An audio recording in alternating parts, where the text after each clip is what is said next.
Alright guys, so I am here this morning. I am going to show you on how to make a table. We have made tables using indents, we've made tables using tabs. Alright, but now I'm going to show you how to do it by just inserting your standard table in the insert tab here. So I am going to go ahead and come up with a table. Let's see, how about just for an example here, do a 3 by 4, alright, and the 3 by 4 means 3 columns, alright, and 4 rows. Now the way that I think about it is columns go up and down, kind of like the Colosseum. They're held up by columns, so they're vertical, whereas if I'm a rock star or if I'm on stage, alright, here I am on stage and there's rows of people. Okay, so that's how I keep them straight. Maybe that'll work for you. So for this example, I'm going to make, let's say, a roster. Alright, so for this roster, I'm going to do it for, well, I'm going to do it for the Whitewater Warhawks. Alright, just because I know them off the top of my head. So I'm going to go ahead and highlight this first row. This first row is going to be my title. So if I want to get words in there and center them, I need to merge cells. Alright, the way we merge cells are you can either go to layout, and I believe here you go, there's merge cells here. Okay, you can also split, you can split the table up if you need to do that, but merge is what we're looking for. You can also right click on the table and you can see that merge cells also shows up here. So I'm going to merge, and my title will be Whitewater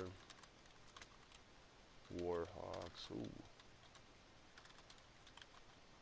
Whitewater Warhawks roster.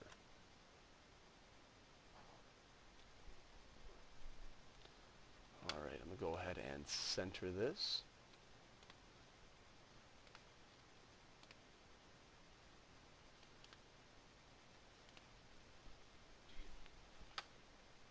Sorry about that, guys. I got interrupted. So here is my table. Now I need column headings. Alright, what column headings do is pretty much just explain that information, what's going to be there.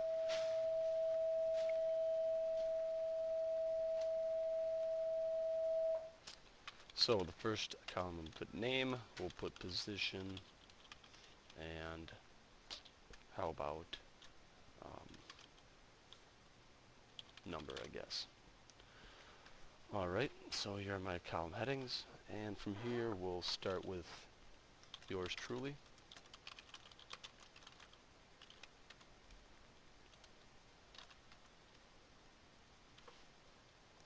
Put primary position in here, and number 7. Here we're going to go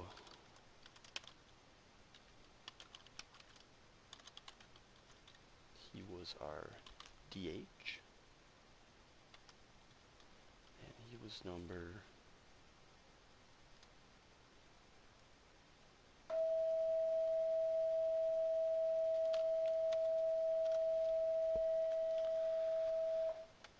'So we can see here that we ran out of rows. There's a few things we can do here.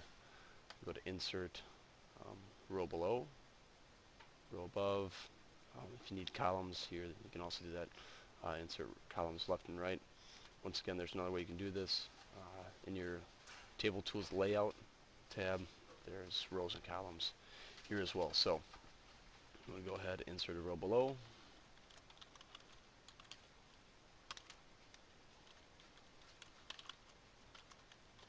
And he was our second baseman. His number was 16. And let's go ahead and do one more.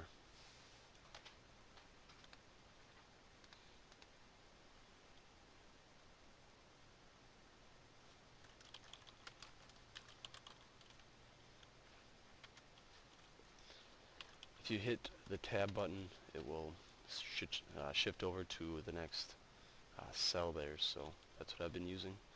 And he was number 1. Right. So here's our basic table. Now if I want to see here, sort these. I can hit the sort button here, and what that's going to do is give me some options. I can sort by text, by ascending. Okay, I can also do numbers if I wanted to sort them by number, but I'm going to do it by last name. So you see I hit that button, my name comes up first, starts with E, L, oops, except I made a mistake. Need to sort this. So, as you can see when I highlighted, I have my column headings in my highlighted section, so it's going to sort that as well. Okay, now down here it says my list has header row or no header row. Okay, mine does, so it knows that it should not sort that. So like I said, when I hit that, you can see it goes ELW, so we have that in alphabetical order. Whenever we deal with numbers, we want to make sure we write a line. Alright, what that's going to do is line up the ones, tens, and hundreds. Alright, especially it's especially good for when you're dealing with currency. Alright. Alright, so one more thing I want to do is I want to center my column headings, so go to the Home tab, hit center. Alright, and now I want you guys to take a look at the design. Alright, so if I click my drop down arrow here, it gives me all these pre-formatted styles, designs that I can choose from. A lot of you may want to choose this row right here, alright, but it's really not a good table for what we're doing. As you can see, it's bolded, colored in on this left hand side.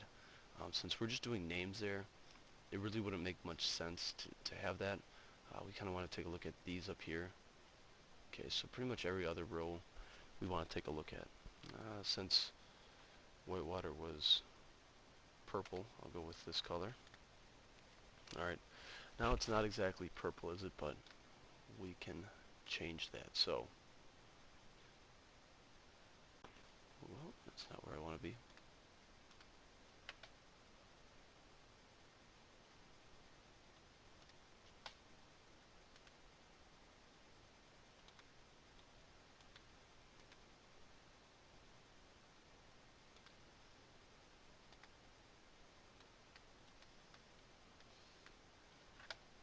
So I decided to go back and show you guys how to do how to make your own table color.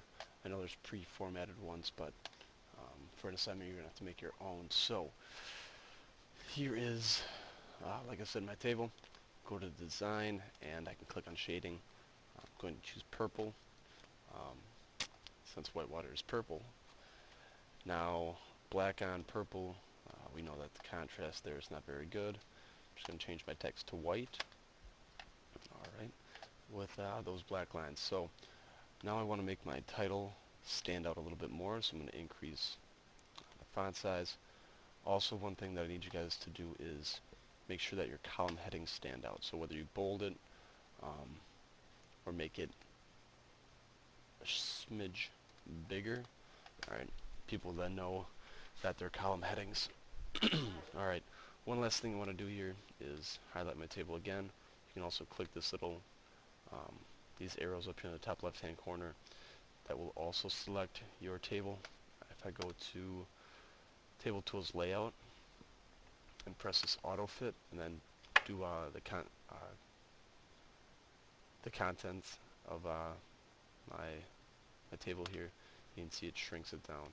Alright, I then can click here and freely move my table around wherever I may need it. Alright, so that is your basic tutorial on how to do a table like that. Just going to center this up quick. Alright, so there you guys go, and you guys can get started on assignment 6 now. Alright.